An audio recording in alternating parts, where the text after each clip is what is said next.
Charlie Clements. I'm the Executive Director of the Carr-Ryan Center for Human Rights Policy, and we're very pleased to present this seminar this morning. That afternoon has been really months in the planning, and Shoubo Rasheed Jalal has come all the way from Jordan to join us for this, and we're happy to have a rich panel and a very experienced moderator as well. So Jacqueline Bhabha on my far left is going to moderate the session today. She's a Jeremiah Smith Lecturer in Law at Harvard Law School. She's the Director of Research at the Francois Xavier Center for Health and Human Rights at Harvard. And she's the University Advisor for Human Rights to the Provost of Harvard University. She lectures in public policy here at the Kennedy School. And her edited volume, Children Without a State, A Global Human Rights Challenge, has just hit the bookstores very recently from MIT Press. And she has another book en route, Moving Children, Human Rights Dilemmas in Contemporary Child Migration. So these topics are of great interest to her. And on our panel today, we have Catherine Rielly, who's the current president of Rubia, Inc., US-based NGO that has served women and their families in Afghanistan for over a decade through education, training, and sale of their embroidered textiles. For 25 years, Catherine Rielly has worked for global poverty alleviation and gender justice through teaching, research, development, practice, and policy advocacy. Next to her is Zeena Zakharia, who's a Tweeney Fellow at the Carr Center for Human Rights Policy. Her scholarly interests converge at the intersection of human rights and educational policy with conflict, post-war, and development context, particularly in the Middle East. She has over 15 years of experience in educational development practice and research among elite and minoritized populations of the Middle East, including 10 years in educational leadership, institution building, and teacher training in post-war Lebanon, where much of her research has taken place. And I mentioned Shoubo Rasheed Jalal, who is also a Tweeney Fellow at the Carr Center, and she recently took up the position of Communications Director Specialist at UNICEF Middle East and North Africa region, a region that's been in much turmoil in recent weeks, so her job has been very, very busy. She's an Iraqi physician who's worked for 25 years in the field of child and maternal health rights. From 2006 to 2011, she was assigned as the Deputy Gender Task Force Coordinator for the United Nations in Iraq, through which she led the coordination mechanisms between the UN, the government of Iraq, as well as international NGOs. So let me welcome all of our panelists and Jackie Bhabha, and all of you, especially the men in the room. I'm glad that we have a few of them, although we need to work on their numbers as well. So thank you to everyone for coming here today. Thanks very much. I thought the way we would deal with this panel is that I would just make a very few opening framing comments. I'm not an expert on education and conflict, but I have thought a bit about education. I thought I'd make a few comments, and then in the order in which they were advertised on the flyer, which probably most of you saw, I thought I would invite the panelists to speak, and then we look forward to having a discussion. We're not a huge group, so it would be really great to have some back and forth between us. So I thought I would just try to make one or two points about what we mean by the opportunity for education and the right to education. I think many of us tend to think of education as being one sort of economic and social right, you know, in the list with access to health and shelter and so on. But if you think about it, the right to education includes at least 3 different elements, all of which are challenging and all of which create their own areas of work. Firstly, there's the right of access to education. Secondly, there's the right to quality education. And thirdly, there's the right to respect within the learning environment. Now, of course, they're related, but they are not, one is not a necessary condition of the other, so to speak. So I think it's interesting to see in the context, to think in the context in which we're going to be looking this afternoon, which of these rights are the most inaccessible or the most elusive, and which are the mechanisms that are most likely to promote them. And as I say, there may be different processes involved. Of course, you can't really have a right to respected and learning environment if you never get access to the school at all. But you might have a respectful environment, and yet you might be getting no education at all. I recently was in Serbia doing some work on Roma adolescents and their access to education. And what I heard from the colleagues that we spoke to is that apparently teachers are very respectful of the Roma kids in the classroom, in the sense that they treat them very nicely, so nicely that actually they don't give them homework, they don't call on them in class, they just kind of are nice and let them do their drawing and their colouring. And the idea here is that, of course, they're basically saying, you know, you don't really have the potential, we don't have any expectations of you, we're going to make this a kind of a fun environment and send you away without any demands placed on you. So in a sense you could say they were certainly not being abusive, they were not being exclusionary, they were in the classroom, but the access to any sort of quality education was completely lacking. And I think that's often the case with minority populations. So there's a sort of low expectations from teachers which actually militate against access to real education. Let me just say one or two words about access, and then I will invite my colleagues to speak. I think access is, again, a complicated topic.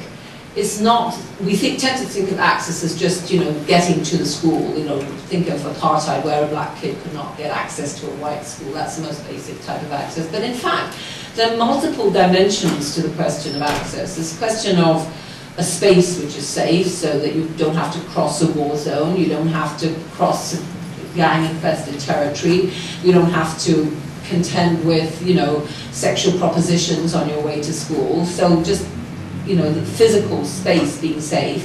But there's also the question of time. When does school take place? All actually is in the audience, and I was recently in India, in Gujarat, again working on a girls' education project.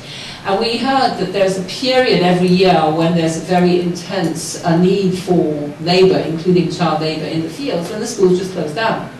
And that's frankly a good idea, because if the schools were to be open during the period when the children are harvesting the cumin seeds, they would miss school. And so the poorest children, who are the ones who are working, would be actually cut out of the education experience. And of course this raises questions about facilitating the exploitation of children in fields. But my point is that the timing of schooling is as much a human rights question as the physical geography around schooling and access to schools. So in short, there are a whole series of rights questions which are embedded in what seems like a simple right to education. So very much look forward to our discussion. So let me first invite my friend Shoubo, who I'm very delighted is back, so sadly somewhat injured. I don't know if you're okay standing, Shoubo? Yeah. Who is, as Charlie said, who is an Iraqi physician with a long experience of work on children's rights issues in the Middle East. Thank you for joining us. Thank you. Good afternoon. Thank you, Charlie, for the introduction, and thank you, Jacqueline, for the nice introduction about the right to education. Simple words, but very complex in nature and in achievement. I hope some of the questions you raised will be reflected upon in my presentation. I will take you through this education in Iraq. The right to education, especially for girls. We will talk about the context, we will talk about the challenges, and we talk about opportunities for education in Iraq.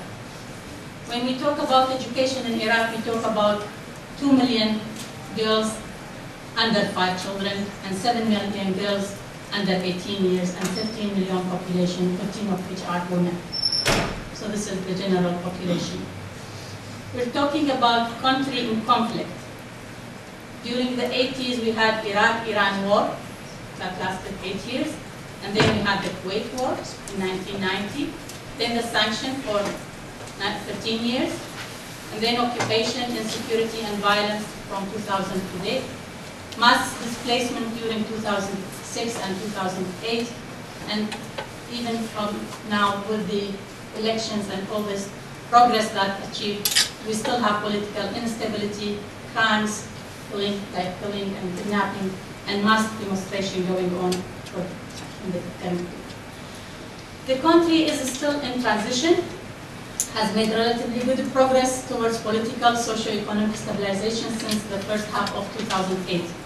Political process, 2 successful elections, and security incidents fell by 90% since August 2007. Improved macroeconomic stability, growth contained inflation, and food security improved from 15 to 3%. So there are positive things happening in Iraq and negative things happening at the same time. If we take throughout the years, starting from 1990, you can see that the sanction poverty, the situation, this was the situation, the sanction poverty, deteriorated infrastructure, including health and education, and this have impacted in a way or another on the education, became costly for the girls and low value for education at that time. When we moved to the period of 2003-2007, there was war, violence, displacement, ethnic division, poverty, unemployment, low quality service, and that also increased the risk. Insecurity increased the risk for girls. Early marriage rates have increased from 4.6 to 10.4 among the girls 15 to 18. Infrastructure, like Jacqueline has mentioned about this, the access, quality of the access. If you don't have a proper sanitation for girls and separation of toilets for mixed boys and girls, many of the girls will not attend school. So this has also impact on the girls' enrollment. Unemployment and low value for education. Since they see their superiors, they are not getting any job after they finish the education and graduate. So this also reduced their value for education generally. Ethnic divides in school. Some schools, the teacher will not accept to let this girl pass because she's from that ethnic or this ethnic. Some of these kinds of things happen in Iraq, and it have affected education in general. Since 2008 to 2011, there is improved security. There is a national development plan. However, we're still talking about poverty. We're still talking about corruption. We're still talking about violence, poor services, and demonstrations. As you can see in the news lately, people are demonstrating because they need quality services. And this also have affected on the girls as well. We have waited 8 months for the new government to be formed. And in 8 months, nobody has cared for equality, nobody has cared for attention towards the rights of children in general. So you can see the trends of enrollment of education has significantly went down from 90s to 2007. During 90s, Iraq was considered as one of the highest countries in achieving the goals for education. However, you can see the last one, the total figures. There is a significant gap between male and female enrollment. This is a primary education. And when you go to the rural, which is in the middle, you can see the significance increasing.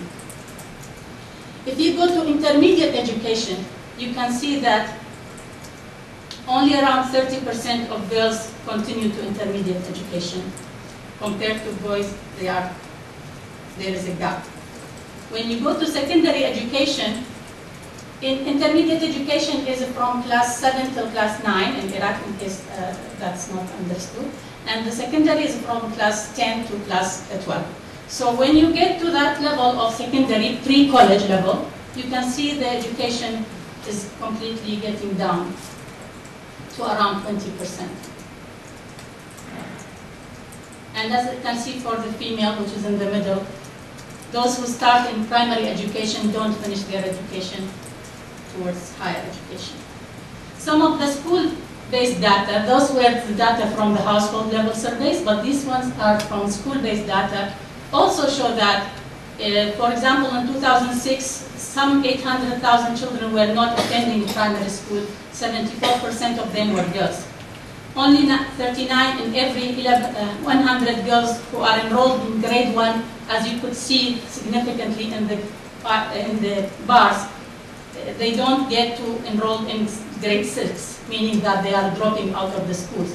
And for every 5 girls in grade 1, there's only 1 girl that has the opportunity to complete to intermediate school. This slide shows some of the reasons for non-enrollment. There is no school, nearby school, and that's the access issue that Jacqueline has referred to. There is a transportation is not safe, and that's when even the school, if it is 2 blocks away, if you have insecurity, but the girl cannot go through that 2 blocks even to get to the school. There is a cost element, there is family work, disability, family not interested, as you can see the orange, and you can see the difference between the girls and boys. And the person not interested is also an emerging issue in Iraq, which is also for boys and girls, but more for boys. And social reasons, as you can see, is more for girls. So what you can see visibly from this slide is that family not interested and social reasons are much more for the girls than for the boys, reflecting the situation in Iraq. Could you explain social reasons?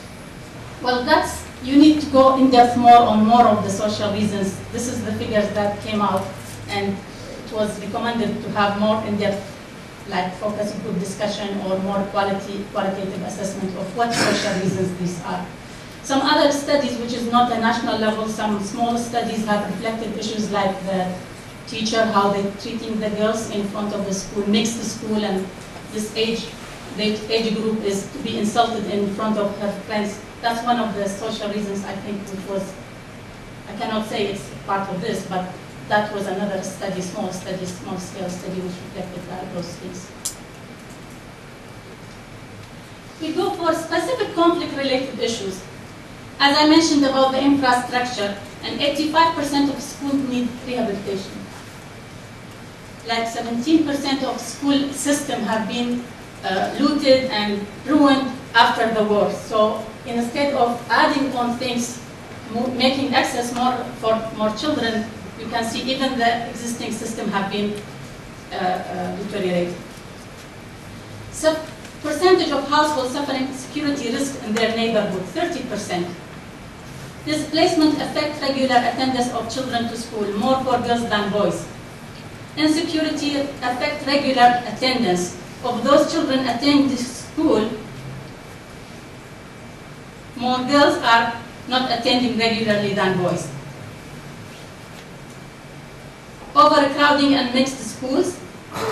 Psychological impact. A small survey in Baghdad, which is the main capital of Iraq, have reflected that 14% has been exposed to grave trauma and 14 were suffering from various forms of post-traumatic stress. And this, the ratio male to female is 1:3. According to Ministry of Education, 300 teachers and employees in the ministry were killed and additional 1,150 are wounded in 2006 alone.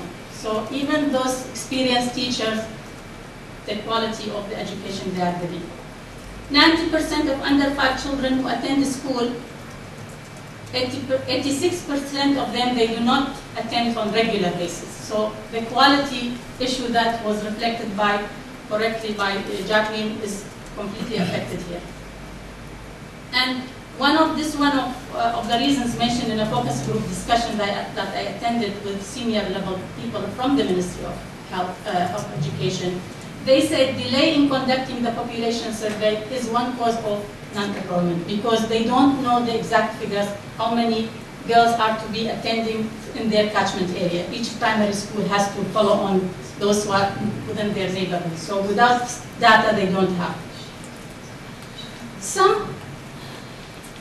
However, there are some positive things, which in Iraq, humanitarian actors with the global agenda of education and right to education has brought a lot of enforcement to the Ministry of Education and follow-up, and a lot of programs have been there for education. The emergence of civil society in Iraq. Now we have a lot, or like more than 5,000 NGOs have been established, which enable local area working. There is representation of women in parliament and governorate council. give another picture for the population of the girl can be something, have done. These are positive things. Improved salaries, and the media and internet also gives the global perspective. I'm going to give an example of this, why I'm saying that the global agenda has, I don't know if time, maybe you can follow me. This is an accelerated learning program, a second chance program, initiative at a national level.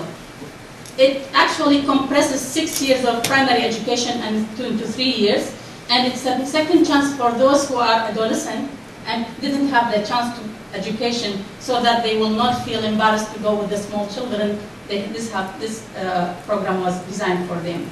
And it was specifically targeting the girls. So it started in 10 governorates and then expanded all over.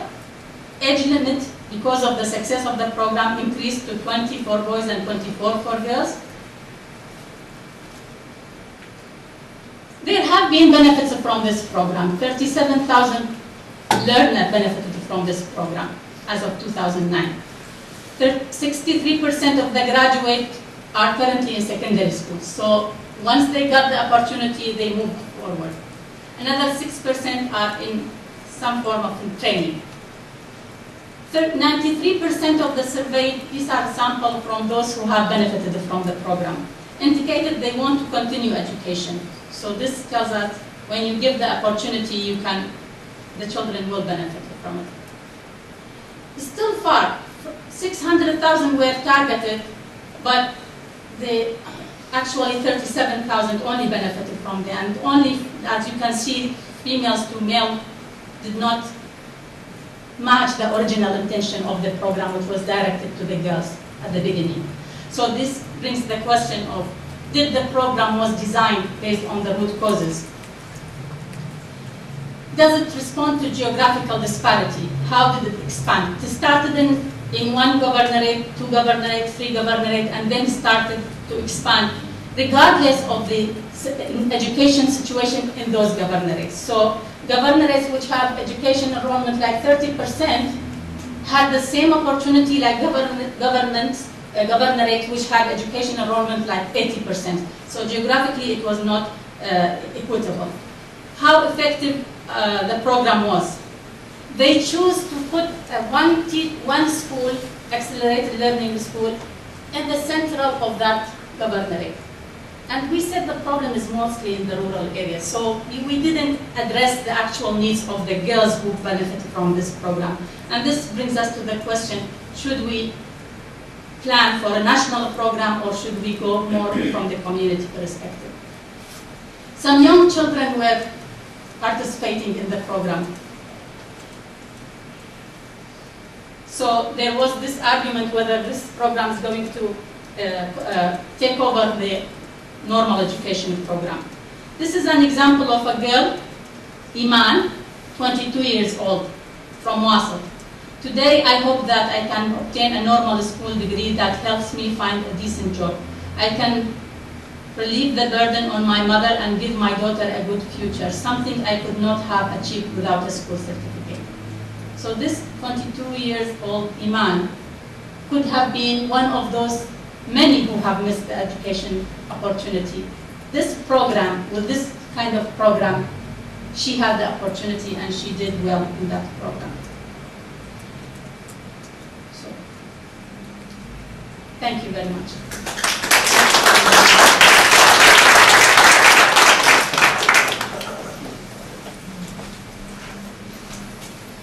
Thank you very much, Shoubo. That was an actually fascinating set of results, and I look forward to the discussion. I think we'll move straight on, if that's okay, and then we'll save our questions for the end. So actually, I gather there's a slight change in the order, and Catherine is going to speak second. So, Catherine.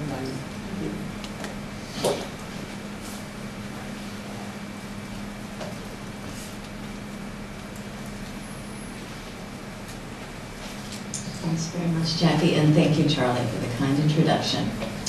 Okay, we're going to shift to more of a micro level. We're going to move to Afghanistan and talk about a community with which Rubia which means red in Dari language, or red for the mata root.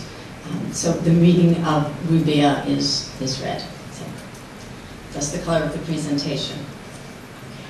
So we are working, Rubia, my NGO, is working in Jalalabad, which you'll see is just east of Kabul, although it doesn't look very far, but it takes about 8 hours because the roads are so bad. And we're also working in the small area of Dari Noor, which is just north of Jalalabad. So what I'm going to do today is first talk about the context for girls and women's education and empowerment, then talk about some of the major barriers, and lastly, explain the approach that Rubia, our NGO, has chosen to take with our partners in Afghanistan, which is, the partner there is RODA, which is the Rubia Development for the, Rubia Organization for the Development of Afghanistan. So in terms of the context, you all know the history that Iraq has been invaded, or, excuse me, Afghanistan has been invaded for many years, most recently by the United States. The community with which I work, the primary crop is poppy, and there are very few alternatives to poppy production. It's an area that is a Taliban stronghold. It's an area that is very poor. Afghanistan is the 13th poorest country in the world. It's poorer than Haiti, just to give you some perspective. And there is a long history of gender inequity, which we'll hear more about, that affects both access to education, quality of education, and also respect for education in the environment.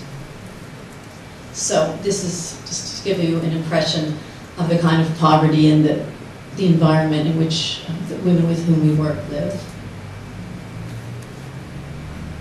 I want to give you some examples of, as a result of the poverty and the very poor health system, that the maternal mortality is the second worst in the world, just after Sierra Leone. It's 1.8% women actually die in childbirth, and that's 500,000 women that die every year from childbirth. And one of the factors is that women culturally cannot be attended by male physicians, and only 28% of the doctors are female, many of them from Iran and other countries. Since women have such low levels of education, one of the impacts is they don't go to medical school, so you'll have only male doctors. As a result of the poverty, the infant mortality is very low. 15.7% of the children die in childbirth, and the under 5 mortality is also almost a quarter of the population. And this is a picture of a little girl who's standing in pretty dirty water. As you can tell, she's getting that water, and it's going to be for washing, but it's also going to be for cooking. In terms of the gender inequity, 54%, over half girls are married under the age of 18. There's a little girl with her little cooking area. And 60 to 80% of the marriages are forced. The girls don't have a choice in their marriage. And in contrast to Shoubo's survey about Iraq, the girls would not be asked whether they wanted to go to school. They wouldn't be consulted, as they're not consulted about who they're going to marry. And often they'll meet the person they're going to marry just for the first time. At the time of the wedding ceremony, it's all arranged. Literacy rates are strikingly low. 12% of women can read and write. Men, it's 39%, but still low. And there are 2 million war widows who are basically illiterate, who are struggling to survive in the country of Afghanistan. The gender gap, you see here a picture of a girls' school on the left and a boys' school on the right. And you see that the rate of school attendance, and actually this is enrollment, and attendance is even lower, because many people who enroll, they'll stay on the books for many years and they don't actually attend. For boys, it's 74%, for primary, 46%. For girls, and then it falls to 15% for secondary for girls, partly because the schools are further away, and because the fathers and the brothers are not comfortable having the girls go off to school. That may bring dishonor to the family.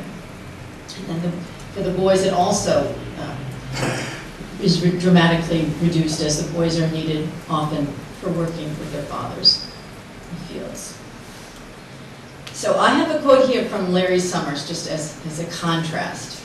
And he said when he was the chief economist at the World Bank, educating girls yields a higher rate of return than any other investment in the developing world. And we have a huge amount of evidence of this from the World Bank and also the International Food Policy Research Institute, that not only does girls' education achieve the 2 Millennium Development Goals, 2 and 3 that deal with education, but they also, girls' education also reduces child mortality, and there's been empirical research showing that just 1 more year of female education can reduce child mortality by 1.8%. It reduces malnutrition as educated women feed their children better, delays the age of first marriage, increases the use of birth control, enhances women's political participation, and increases economic growth, which is controversial but has been proven.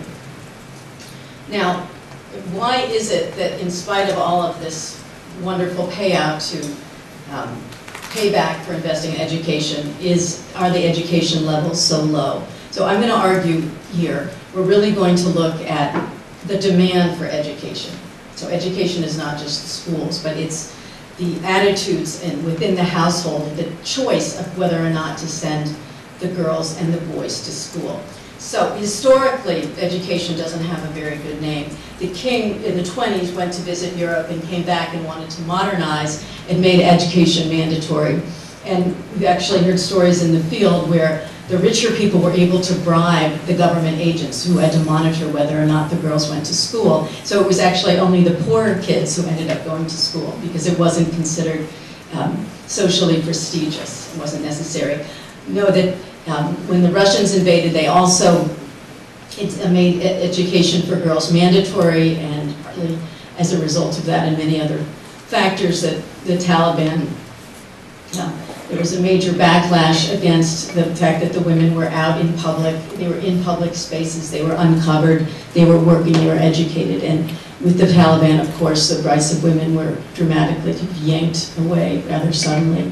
And then now, once again, it is the outside world that's coming in, Western aid donors from the US and Europe, who are insisting on girls' education. Now, another reason is insecurity, like in the case of Iraq. There were 613 attacks on schools in 2009, and 450 schools were closed in 2010, and as you've heard from the news, girls' schools are definitely targeted. There's, of course, suspicion of Americans, and we see this with the recent free cups of tea scandal, really, where Afghans question the motives of Americans for good reason. There's a mistrust of government schools, partly because there's been so much corruption. And then there's lack of livelihood options, which is basically they're too poor to send their kids to school. And even though the public schools are free, they still need to buy the uniforms and pencils and pens and notebooks. And every penny counts. So perhaps most importantly, this slide's going to focus on the barriers to educating girls. And they really center on both social and economic issues. The traditional culture in the Pashayi area, where girls are not supposed to be in public spaces. And the burqa can protect them from actually being in a public place because they're in a private space, but they need to go out with a male relative when they go out. So especially as they get older, there can be a social stigma attached to them going to school. And there can be a fear among the families that if the girl goes to school and it gets around and there's gossip, then she may not be able to get married. And the social links between different ethnic groups are often solidified through marriage. So marriage is it's not just between a man and a woman, but it's between the two particular parts of the clan. So social relations are very important, especially in an environment where you don't have rule of law. Early marriage, as we saw, that half the girls are married before the age of 18. And also, girls are responsible for doing a lot of housework, which takes many hours because they have to walk to get access to water, and their life is essentially very labor intensive. So Rubia's approach, and we're going to see a short video clip about the project in Afghanistan, is to blend literacy and income generation. And we've worked with both the men and the women. And our theme, or one of our slogans, is "Sow, Don't Grow." And what the women have done over the past 12 years is they've recreated their traditional embroideries. I'll just show you an example. Here's a traditional poppy. And as they've done this, and we've helped them have access to markets in the West, so they've actually been able to sell their goods in exchange for money. And for the first time, many of the women have money in their pocket. They're more respected in their community. We have been working within the context of the Pashtun people. We worked with them when they were refugees in Pakistan, and the activities are basically based at home. They're not required to change their lifestyle in order to do their work. They are able to maintain their household responsibilities so their husbands don't feel threatened. We're not bound by outside geopolitics. It's very much of a micro project. And as you'll see from the film, our perspective is generational. What we're trying to do is to give the women access to income, and in doing so, give them the opportunity to have more bargaining power within the household and to make choices that they wouldn't make if they hadn't had access, not just to the money, but also to literacy. And when they are sewing, they're learning to write their names. They all sign their products, like we have a signature here. And they also, as you'll see later, learn to write slogans for various themes on their embroidery. Okay, so this movie, there are two people who I want you to hear, the executive director, Rachel, and our vice president, who is from Dartmouth, who's got tenure. Today, I heard. So I would like to share with you, they're talking about the project. In Afghanistan, only 1% of rural girls are going to school. And you've seen in many parts of the world that women's education is the key to their empowerment. What is unusual about our mission is that the women are actually able to recreate centuries-old embroidery as their source of income. So it's really meaningful work that they're doing. What is really different is we're working at the grassroots from the bottom up with the women, and we're responding to what the women want to do, the work that fits the rhythm of their life, that isn't threatening to existing cultural patterns. Rubia was founded during my ethnographic research on Afghan languages and culture. I was working with a group of Afghan women who were refugees in Pakistan escaping from the violence of the Taliban. Eventually, these women returned to their villages in Dar-e-Noor in Nangarhar province in eastern Afghanistan, not far from the Pakistani borders. That is where Rubia works today. Along with the embroideries, we decided to provide basic literacy classes for the women.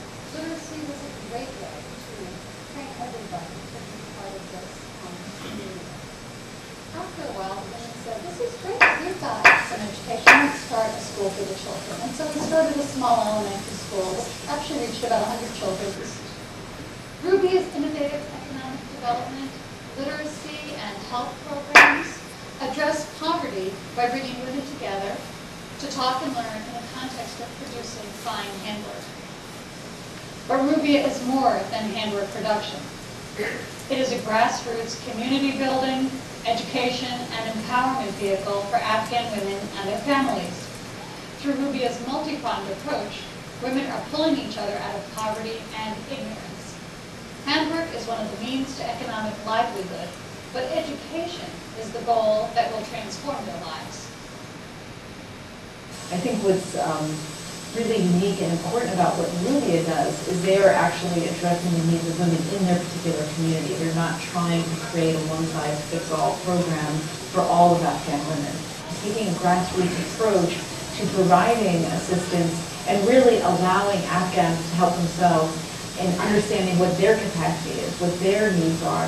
Our organization was born in Afghanistan with Afghan people, and its flavor is very much Afghan worldview, Afghan flavor, respect for traditional values, for Afghan family lifestyle. They're really working within the framework and the context of Afghanistan. One of Rubia's mottos is mending Afghanistan stitch by stitch. And the reason for this motto is to really think about how the way in which any sort of help or any kind of cooperative work like Rubia is attempting to do in Afghanistan really has to happen in a slow, methodical way. And it can't be bound by or worried about what the outside politics, the outside geopolitics, if you will. But the fact that they are not seen as a threat to Afghan culture or to Islam, to the ways in which people operate their lives in this region, that actually keeps the people working on the ground for Rubia safe. They were working with this community when they were refugees in Pakistan. They were working with them under the Taliban. They worked with them throughout the early days of the U.S. bombing of Afghanistan after 9/11. They continue to work with this community now that they're back in the very north. This is the Afghanistan we don't ever get a chance to see. We don't get a chance to see how people live their everyday lives in very difficult situations, and how they laugh and joke and smile and really enjoy every last second of life in Afghanistan. And I think that's the Afghanistan that we're helping, that Rubia is really focused on helping. Rubia has a very long vision. We're there for the long haul. We don't have a time frame in which we'll be finished. And we'll continue to work with the communities we work with as long as we provide a service to them. Our commitment in helping women become educated is generational. By teaching women to read and write in their own language, it guarantees that their children will have an even greater chance at education and be the hope for the future.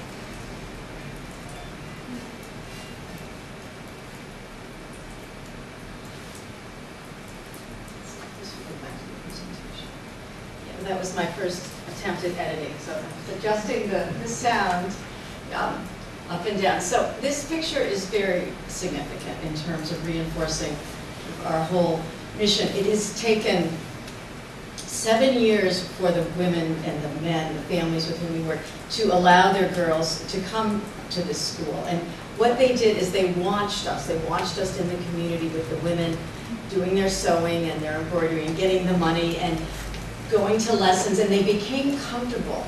And just by definition, the space in which they're learning is respectful, because it's based upon a model of respecting girls and giving them the right to education.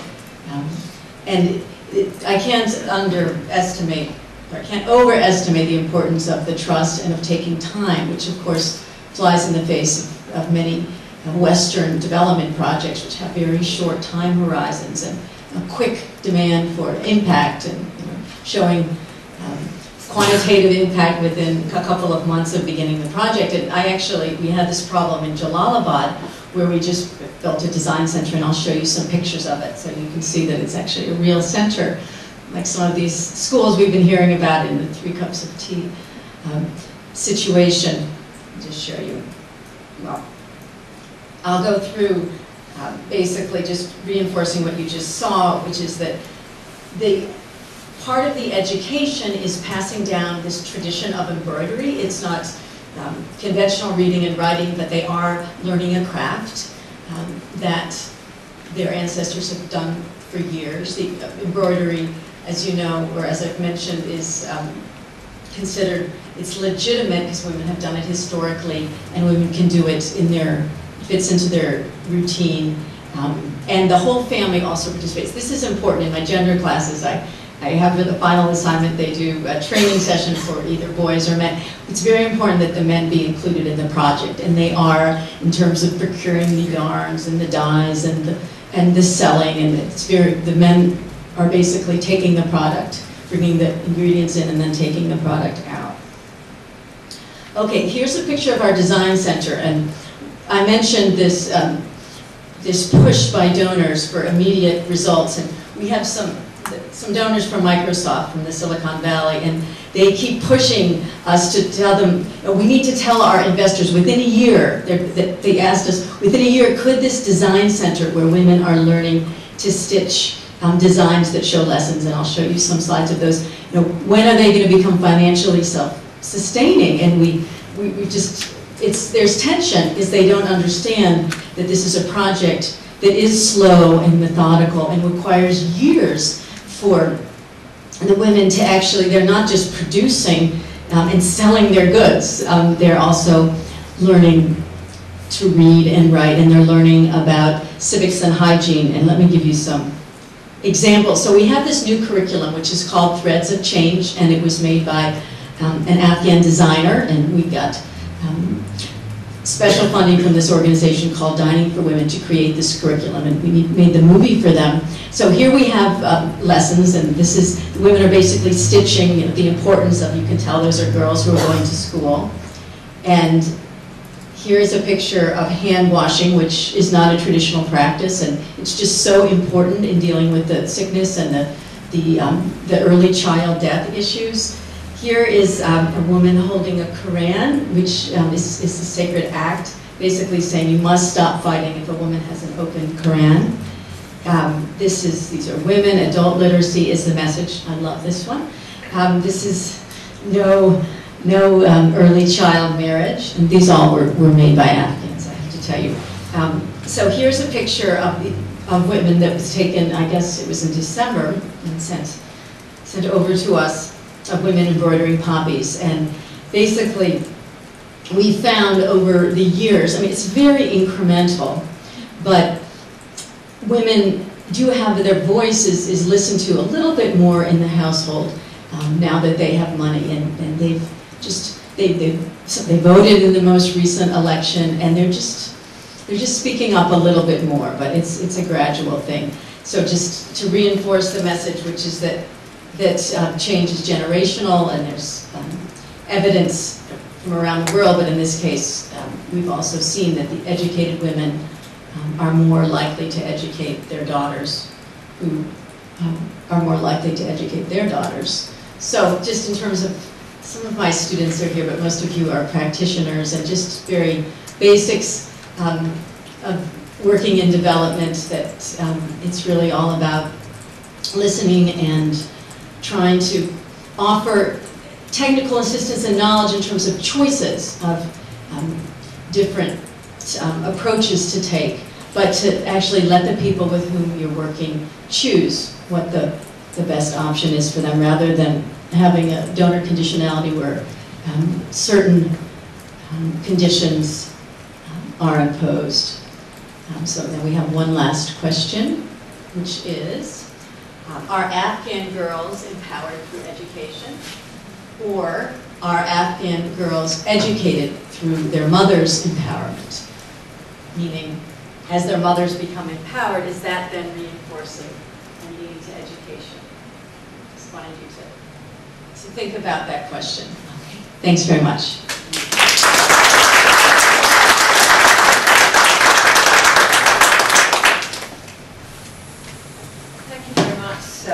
Catherine, very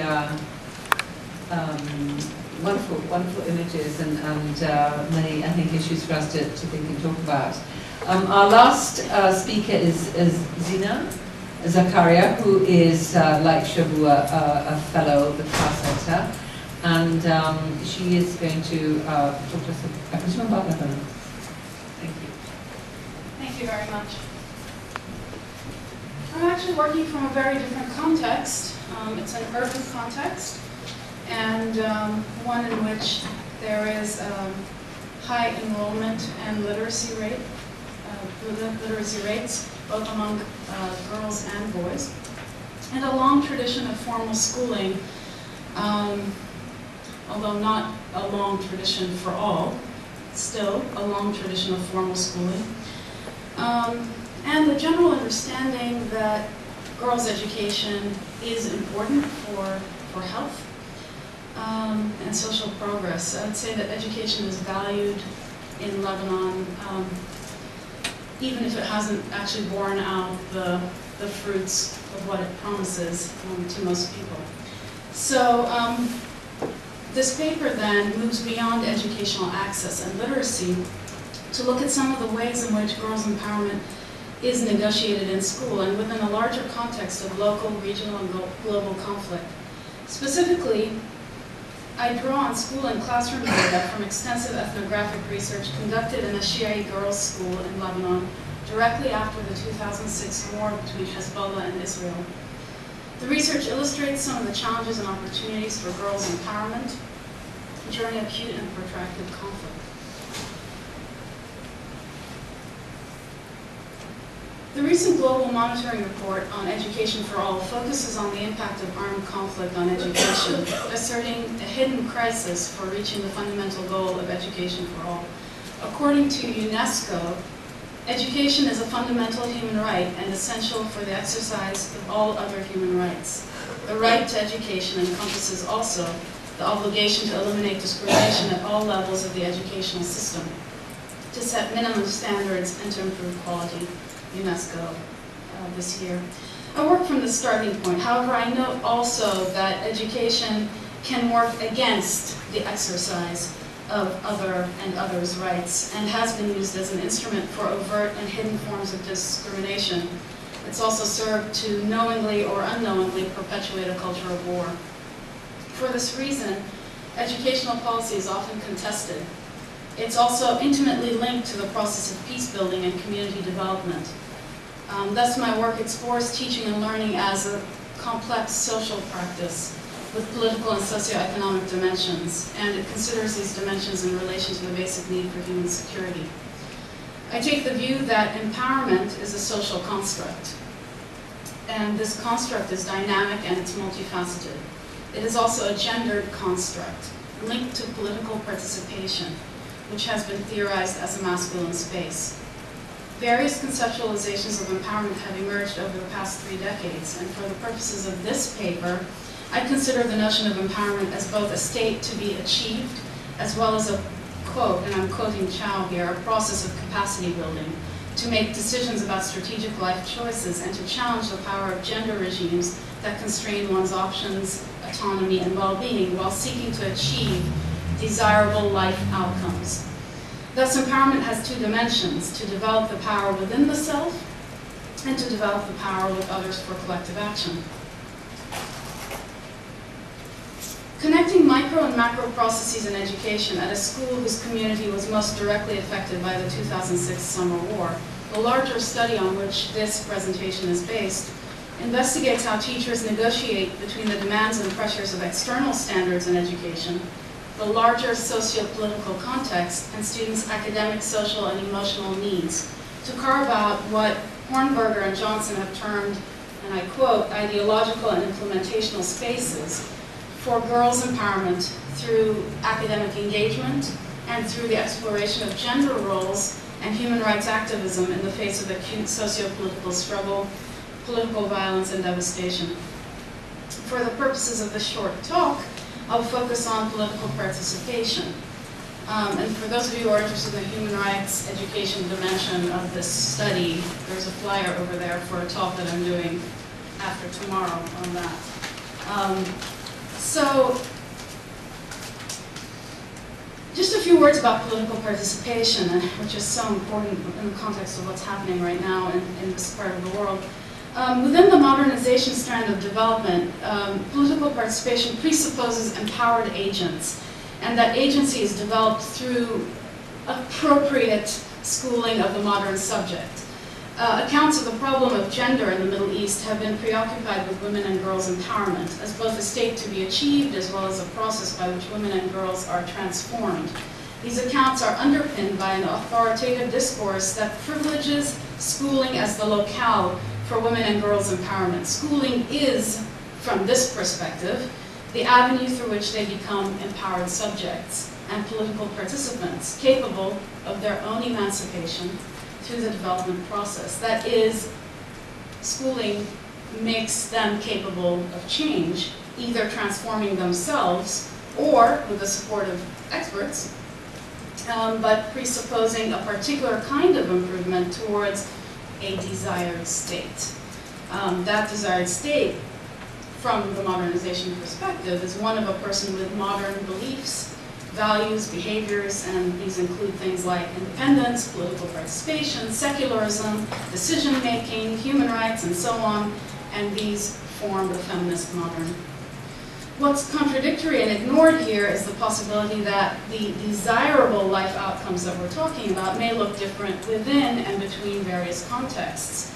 It leads us to consider the question, desirable by whom? Desirable life outcomes are socially constructed in time and space and in gendered relations. So this paper considers how one school provides curricular space to envision a number of desirable life outcomes while monitoring and regulating them at the same time. So I take a sociocultural and sociopolitical approach to understanding how girls' empowerment is negotiated within schools, and particularly within a community aligned with a non-state armed actor, namely Hezbollah, whose school practices are little known and little understood. I consider the ways in which schools serve to shape, monitor, and regulate gendered discourses of empowerment and political participation, including who is allowed to participate, when, and how. What I'm presenting here is one portion of a very large-scale study that involved 10 schools from different neighborhoods in Greater Beirut, over 1,000 youth participants and hundreds of education. 50 schools were damaged or demolished in 34 days. These schools were disproportionately Shia educational institutions. Schools across the country sheltered displaced families and Iraqi refugees. The summer was followed by a series of politically motivated assassinations, roadside bombs, and other violent events that resulted in daily disruptions to schooling during the course of the study. For students and teachers at the school, at the focus of this presentation, this was a particularly poignant period, as many students or their larger families had lost their homes during the 2006 war, and they were living in temporary housing at the time of the study. In addition, some students had lost their parents, and many expressed fears of resumed hostilities. The Shia in Lebanon comprise one of 18 officially recognized religious sects, and they've been generally marginalized both politically and economically for most of the nation-state's history. This is especially significant in terms of educational development. For example, from the early to mid-19th century, each religious community in Lebanon had a missionary or colonial sponsor who built schools for a particular community. For example, the French built schools for the Jesuit or Catholic community. The Greeks built schools for the Greek Orthodox community. The Russians built schools, etc. So all communities in Lebanon had a missionary sponsor, including, of course, the Ottoman sponsor for Sunni Islamic schools. Except for the Shia, they were ignored from these educational projects. So this is a very important point. Thus, their educational movement is younger and it's newer. And it's been gathering intensity basically since the end of the Civil War in 1975, along with their other political movements and social projects. So we can situate this school in that context. This school opened as a girls' school in 1997. So at the time of the study, it was only 10 years old.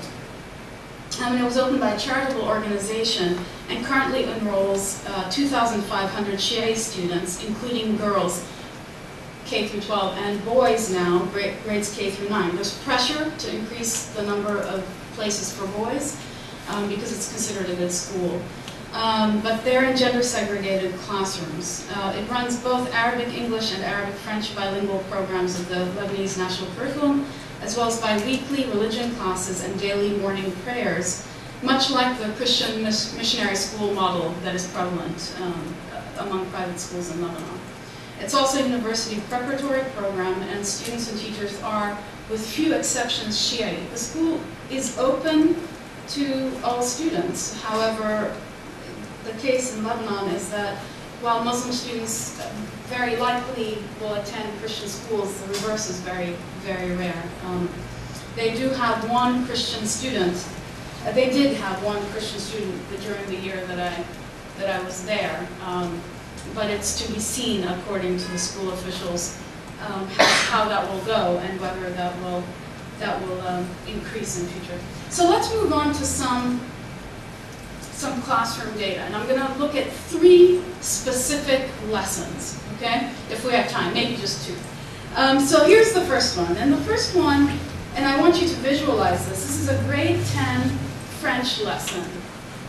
The teacher is a woman, and the students are exploring human relationships in the class. So they're exploring relationships like friendship and love and so on. And when the lesson starts, the students are seated at the front, or rather one student is seated at the front, and all the other girls are seated in a semicircle in the classroom. And they're basically interviewing the student who's seated at the front. And we're going to call her Maryam. Maryam is sitting behind a desk at the front of the class, facing her classmates and teacher, who are seated in a semicircle. The students pose questions in French to Maryam about friendship. Are her friendships with girls the same as her friendship with boys? How are they the same or different? Are there limits to friendship with boys? So they're interviewing Maryam in this class, and she's providing expert testimony. And I want to point out, as I talk about the 3 lessons, just think about some of the different kinds of pedagogical tools that they're using and really training these girls to be experts in various kinds of materials that we use for activism. So you'll see my point in a little while. So they're questioning her, and she's lending expert testimony at the front of the class. She's dressed in the school uniform for her class, which is a floor-length muted green Islamic dress with a matching hijab. She takes several interview questions at a time, and then she responds. She tells the class that she has male friends, and that these friends are the same as her girlfriends. They meet, they hang out together, they joke, and so on. So she explains what they do together, and there's this process. And then she steps down, and another student steps up, and she is now in the hot seat while Maryam joins the rest of her classmates in the jury, or however you want to see this setup. And this second student, Hiba, is dressed in a black abaya, which covers her hijab and extends all the way to her feet. It's not very common for students at the school to wear the black abaya, but there are students in the school who do that. It connotes a more conservative family that the girl is coming from, that she's excused from the uniform. So she is there, and now they ask questions to her, and she is engaged to a 20-year-old man in Saudi Arabia, and they ask questions to her about that. The teacher really facilitates this conversation. She pushes these questions and really tries to get Hiba to frame this engagement in terms of choice. Why did you choose him? Why is he special? Why not somebody else, etc. So then they move from that to a discussion about relationships and what are the elements of relationships and how do they vary across different kinds of relationships and so on. And from that, different voices emerge, and the teacher works with those voices. For example, one girl says, I don't understand why we need to have any relationships with men, and so on. And so there's a great variety of opinion in the class, and the girls are coming from families that are from highly conservative to highly progressive families in this respect, and the teacher facilitates their differences. So in this critical and participatory activity, students are negotiating different views of male-female relationships within the class community, and alternative perspectives are encouraged. Using expert testimony from 2 girls with different views, the class interrogates different ways of establishing relationships with men while maintaining autonomy, companionship, etc. The teacher monitors the the discursive space, offering that students are free. She says that to them, you are free to have different opinions. At the same time, she regulates the space, establishing a norm for the empowered partner, especially where she's pushing Bhabha about this. One who engages in a relationship out of choice and not out of dependency. That's what comes out of this lesson. So gendered relations were a common theme across the school's activities. For example, other lessons engage students in research at developmentally appropriate levels about the role of women in public service and women in political office. And this included students interviewing and creating documentaries about high-profile women in office in Lebanon. They also did projects on the balance between work and home life, how to maintain both, and the impact of conflict on women's lives, including doing interviewing and research and reporting to document the experience of Iraqi women's lives and how they have changed because of the conflict in Iraq. So this is one example, and we're going to speed through a second example. So I've only been in the school for a little while at this point, and I'm approached by a student from another grade 10 class who asks if I will be a subject for her study. So I think, okay, here we go. I'm already changing seats, and the interviewer becomes the interviewed. And so in this class, the students are exploring Christianity and history. And we're going to call this we're going to call this student Solaf. Solaf explains to me that she's documenting different views on the crucifixion by producing an investigative video. And she says, and I'm quoting her here, she says, since you are coming from the US, perhaps you will offer another perspective on the issue. So on the day of the interview, she sets up the camera and she says to me in English, I am interviewing different kinds of people about what they know about Christ and the events around his, and then she falters and she continues in Arabic and says, whether he was crucified.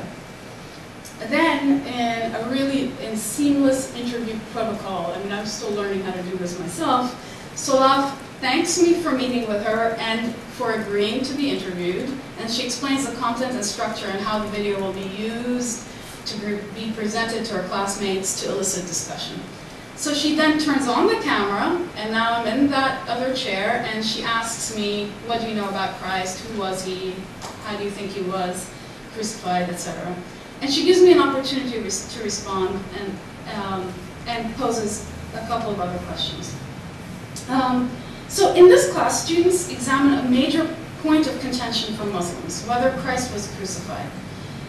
Acknowledging the crucifixion entails what follows, which is his resurrection, and this is an issue that is contested based on various scholarly interpretations of a particular verse in the Quran. So it leaves these events surrounding the crucifixion open to multiple interpretations. For the Shia, this is a major issue, and rather than indoctrinating students about it, there is an opportunity here to raise debate and to actually go through an inquiry, an independent, I'm missing a word here on the slide, an independent interpretation of what may have happened. So by critically engaging students in this central debate, encouraging them to explore various beliefs and viewpoints and the ways in which such interpretations might create social or political rifts with other religious groups, the school here is creating a space for students to actively engage in ijtihad. This is a process of legal deliberation or independent interpretation of Islamic legal sources, the Quran and the Sunnah. At the same time, the students tie this process to historical research and engage in a community-centered, participatory, and democratic dialogue. Thus, they are engaged as researchers and as political participants through content and form while developing skills for critically examining and discussing issues that have been historically contested. And really, this kind of deliberation has been traditionally in the masculine space. And now I'm going to move very quickly to a third example. Okay, I will just name it then. So in this third one, they create a play about engaging in heroic resistance. And there is all the ideas that come with the possibility of engaging in heroic resistance are explored within the directing of this particular play. So in a number of lessons then, students engage in topics such as freedom of belief, human rights abuses and political prisoners, building a democratic society, religious tolerance, Palestinian rights in Lebanon, and so on and so forth. And they're engaged as political participants and really it's an infused curriculum around rights and political participation, and actually developing sort of activists. So they also teach them how to campaign, to do research and write books, to do advocacy, fundraise, to give expert testimony, to do small and large group work, to give speech making, to do playwriting, to do screenwriting.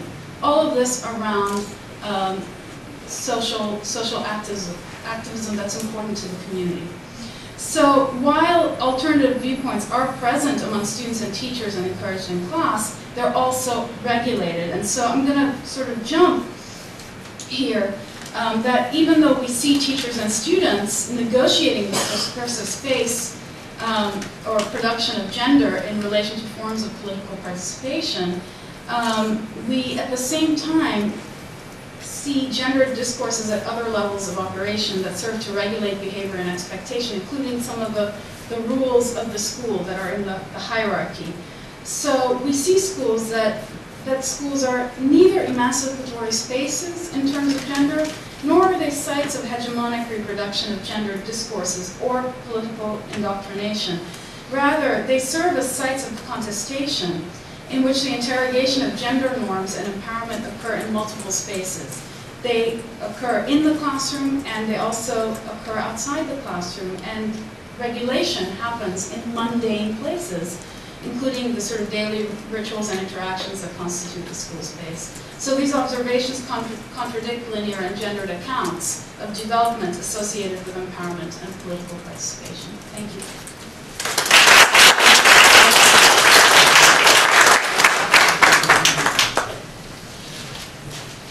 Thank you very much.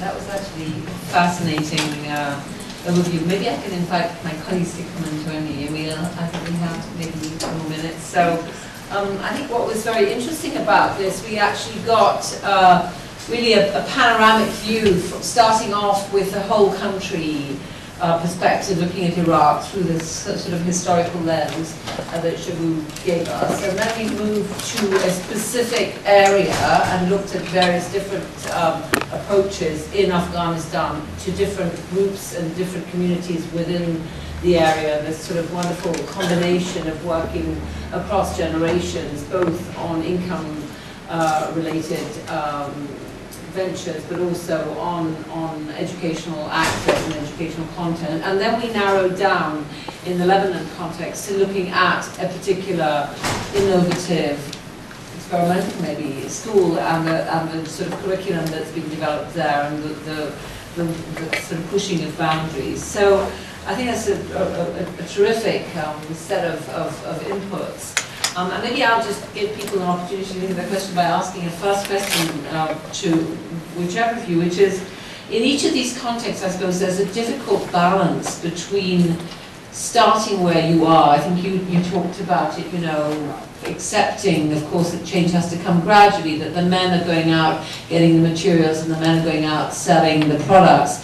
But meanwhile, the women are earning and changing their status. So there's a delicate balance between accepting and then on the other hand pushing, saying to the girl, well, to what extent did you choose this 20-year-old guy in Saudi Arabia, making the girls question that environment. So, to what extent do teachers have the real opportunity in the spaces that, for example, thinking about Iraq with this really depressing graph you showed of the kind of dramatic decline in school attendance. To what extent do teachers and educational institutions really have the opportunity to push against the norms in the societies they're working in? This is sort of a question that occurs to me. So I don't know, maybe you could just think about that. I think in Iraq, capacities are really low for the teachers in terms of their methodological ways of educating, in terms of their motivation to educate, and in terms of their encouragement for the children themselves, in building their capacity, building their characters and strength within the school. Actually, that's one of the examples which I have mentioned, is that in the small-scale survey, the teachers could not even respond to the simple things that the girl wants. It's that the girl, for example, wants to understand more, but the teacher would insult her because she did not understand, without even saying that maybe it's her way of education that would have been the cause. So for Iraq, I think the capacity of the teachers is one of the issues that even the National Development Strategy have addressed, increasing the capacity of new methodologies for education in Iraq, because it's all lectures and just exams and without any discussion. There is no space for discussion in Iraq. I don't have exact figures, but around 15% of the schools are 3 shifts, and some of them are 2 shifts. So the time also is another limit for giving the quality that needs to be given in terms of such kind of capacity. So, Zeena, in that context, given, I mean, Lebanon hasn't exactly had a peaceful history either, how come there's this space? Is this just a fact about the school, or how come there's this great space for probing and, you know, not being in this sort of mold that Shoubo was just describing? I think that this particular school is remarkable, really remarkable. And you know, from what I said, it probably is not obvious that we're talking about one day there was school, one day the buses were shot at, one day. I mean, we're talking about a very disrupted school year, and yet these amazing lessons. I think and it answers your question, your first question as well. I've been thinking a lot about this because I was in 10 schools. Why this school, right? And I think part of it has to do with them being a community-centered school. The teachers are from the community, and they know their community well. They know the range of. In fact, the teachers would comment to me, for example, after a class, when I would ask them, well, what happened in a particular class. Well, you know, we have some families who are, etc.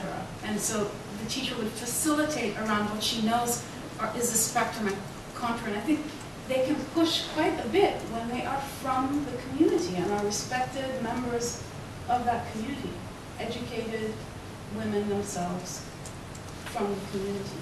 They do get flack from families, but the school deals with that flack and does a lot of community outreach. And I think they're educating the families through the community outreach and through partnerships with UNESCO and others who also work with them. So they work with the families, and then they work with the students in the school, and it allows them. But I do think one of the things that allows them that space is the sort of homogeneity. It's not quite homogeneous, but they're at least religiously homogeneous, and that allows them to push the boundaries of their own community.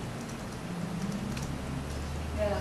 I just want to give 2 quick examples. One is recently at our design center in Jalalabad, we had a workshop on civics, and young women and their mothers came and learned basically about basic human rights and voting. It was about a month before the election. And one young woman went home, and she'd been beaten, and she basically explained to her family how much she was beaten. I mean, I guess beating it's expected, but she was really beaten up a lot by her husband, and her extended family gathered around and put pressure on her husband and basically said, you know, you stop beating her, she's going to leave. And that was really pushing up against cultural norms, because I've asked some of the women, does your husband beat me? They say, well, I don't deserve to be beat. I mean, I'm a good wife, right, with the expectation that women would be beaten. One other just example of how you push, it's through exposure I want to say to the West, to alternatives, like our main embroiderer, Hafizas, from a traditional family, but she began to bring in money and she began to go to training seminars in Kabul, and we even brought her over to the US, and it took years before her family accepted it, but she was bringing in money. The house was, they were eating better.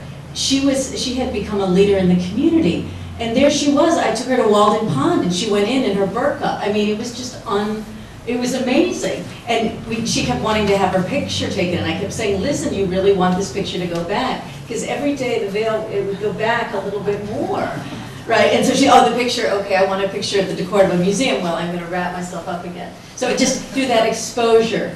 But it was a big deal that she got to go, and she created all sorts of jealousy among the other embroiderers, and ripple effects. Yeah. Thank you very much for, very, very rich presentations. And, but I can't help to think, actually, push the point further, which is in Iraq and Afghanistan is one case, and I will talk about that later, Lebanon. In Iraq, for example, when you said capacity, who is designing the curriculum? What pieces of literature from the East Iraq, from the neighborhood, and also from the West is being brought to the classroom? So this is like through discussion.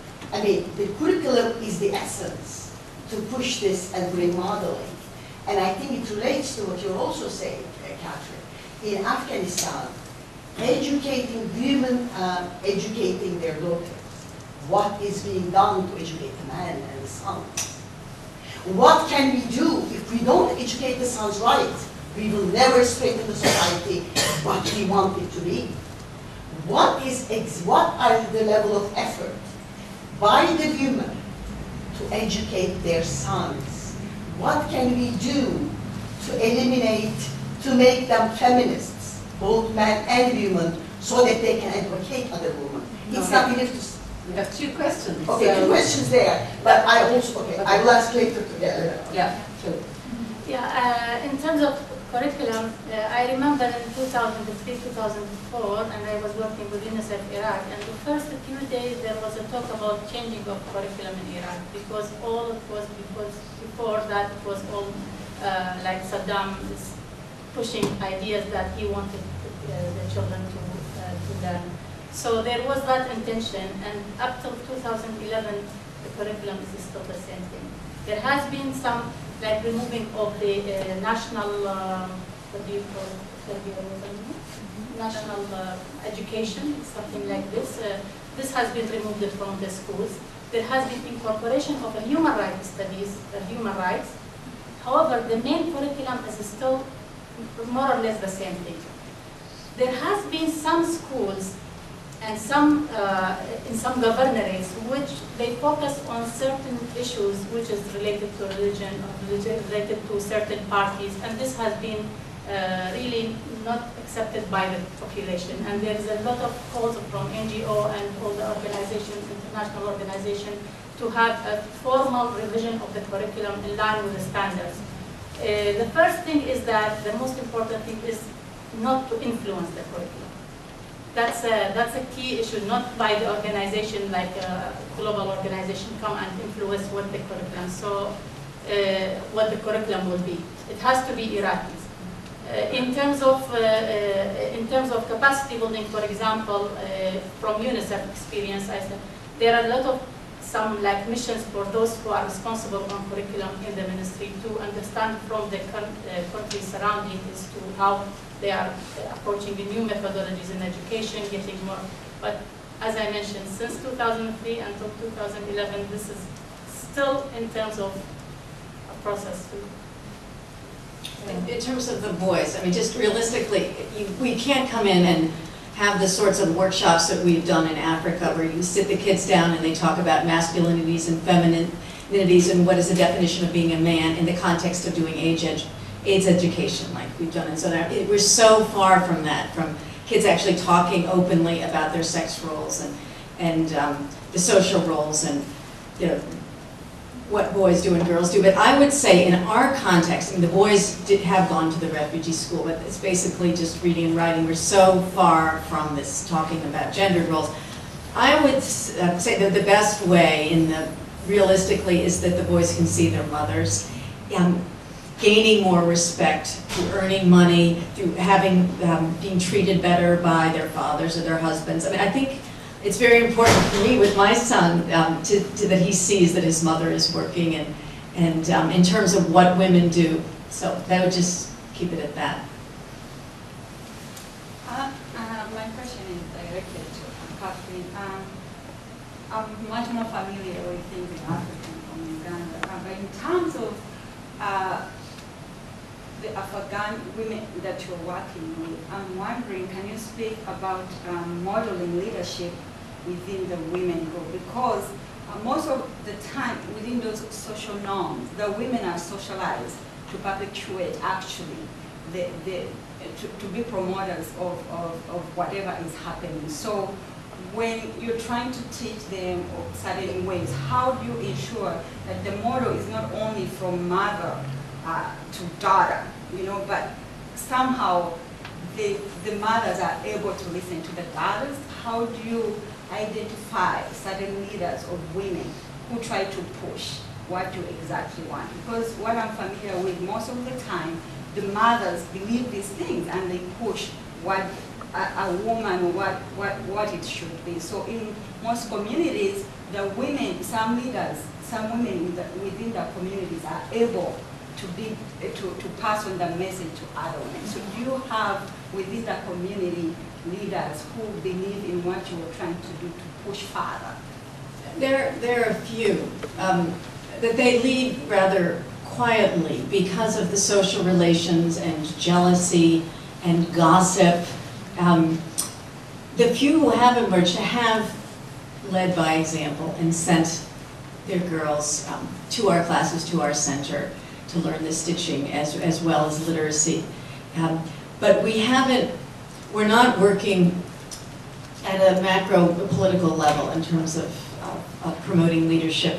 We have a woman leader of our center, actually, who has come in from the outside. So it's very hard to find women who have been exposed and would be in a position to be able to go to training sessions, in a position to keep the books and do financial management and what leaders of organizations need to do.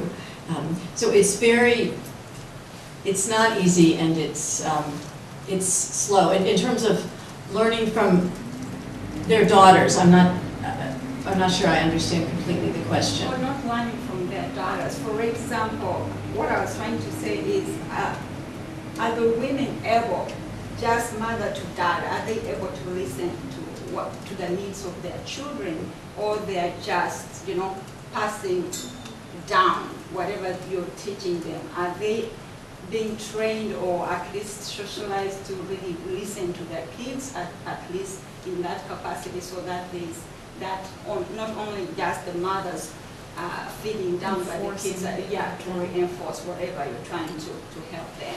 No, it's a good point. I think it's very slow, and culturally, I don't think we can come in and say, take the American model where the kid is really running the household. I mean, it brings up this issue of how much do we bring in from the outside and how much do we show by taking one mother-daughter couple and one daughter who's actually sort of graduated and gone from the center and perhaps gotten a job as an embroiderer for another organization and really advanced. It has to be specific examples. We can't, it's very slow, and we're further along, much further along in Africa in terms of child rights. That's my question. Yes, if I may, I'd like to ask one question to two people, if it's okay. To Catherine, I was wondering, the fact of the matter is Muslim religion is a very diverse religion, and given the presentation today, where you were talking in Lebanon about Shiite community, where there's a progressive education going on with gender roles, it always struck me as rather odd why in Afghanistan there are very fundamentalist, Orthodox Muslim, repressing women. Why that type of Muslim became so dominant I mean, since you were there, maybe you could give me some, background information as to why that's the case. But also with respect to Zeena, I was wondering, the kind of school that you're describing seems really very progressive. And is it representative of the Shiite community education, or is it just like a special school that you focused on? And if it's the latter, how did you, what made you choose that school among others? Okay. I would say it's not Islam that is, these extremists are cloaking their arguments in religious false. I mean, they are opportunistic and political, and they're not certainly characteristic of all of Afghanistan. I'm not going to go into the whole history of the Taliban, but you've probably heard about these madrasas, these schools where the boys are taught really misogyny, and they learn that anything modern is bad, and I mean, it is a form of extreme, and they harness Islam, but it isn't the real Islam. And if you look at the texts, you see that they've exaggerated or they've distorted them in some particular way. But in the behavior I've described is just as much cultural as religious in terms of the seclusion of women. They do pray and they're religious, but it's not just the religion, it's the culture where the women are prized and protected and must preserve their honor, as opposed to Islam. And just in the interest of, I mean, we could talk about this for a long time, but I know there are some other questions. Yeah. So, on the sampling scheme for the larger study was quite complicated. It involved a map grid, etc., and the school just came up. So I used a sampling scheme that I didn't choose the school for any, I didn't know any, I had never heard of the school. It just came up, and then I tried for 6 months to gain access to the school. That's how guarded they are about having outsiders in their schools. Was it representative? I mean, now, so is it representative? I don't know yet. I'm working on trying to get into other schools, and we will see. But I can say one thing, which is that the community development, the ideas of progress that are embedded into the curriculum are representative. I've read ethnographies afterward that are about the community, not about schools, and there are similar themes arising from social conversations. So that is interesting, how they've woven it into the national curriculum so that they can advance their own ideas. The pedagogy is the real question. The way that they are teaching, I don't think that's representative. I've been in many schools in Lebanon of many kinds. Is it representative of Shia schools? I don't know. If it's not representative in general, probably not. But I should say that the school is part of a network of schools. And this network receives top-down regarding curriculum, values, content, pedagogy, etc. So we can think that in that kind of network, we might find other schools that are similar. They wanted to take me to their rural schools. And that is really what I'm, but I was out of time. So I'm hoping to take them up on that, and yeah, but I actually don't know. I'm going to give Charlie the opportunity to ask the last question. Catherine, in your slides, one of the principles of Rubia is not to threaten the Taliban, and yet it seems to me that education of girls and empowerment of women is a direct contradiction to them. So how do you not threaten them when something you're doing is so diametrically opposed to their value system, as I understand it? Because they don't really know what we're doing. I think, we don't stay under the radar. Right, but we're completely, we don't have any school. We have a design center where the women are going and they're learning in traditional embroidery and they're learning their names and they're learning to read. It's very low key. We don't, it's a small organization. We're very careful about having Western people come in now. None of us can go to Jalal. I haven't been able to go for a year because our very presence will put the people at risk. And they do have relatives who are benefiting from our projects, and it's not called schools. See, the girls come, and they learn these lessons about literacy and hand washing and breastfeeding as they're sewing. And their husbands wouldn't let them come unless they were doing the embroidery. And it's once you get them and they're a captive audience. So, I mean, that's the question, and that's why it's sort of unusual. It's because it's so low key and quiet. I think that stealth schools. Yes, yes, yes. I guess you could call it that. I mean, I think there are so many other issues that could be raised, but I'm going to invite people just to talk one-on-one. Thank you so much, and thank you for great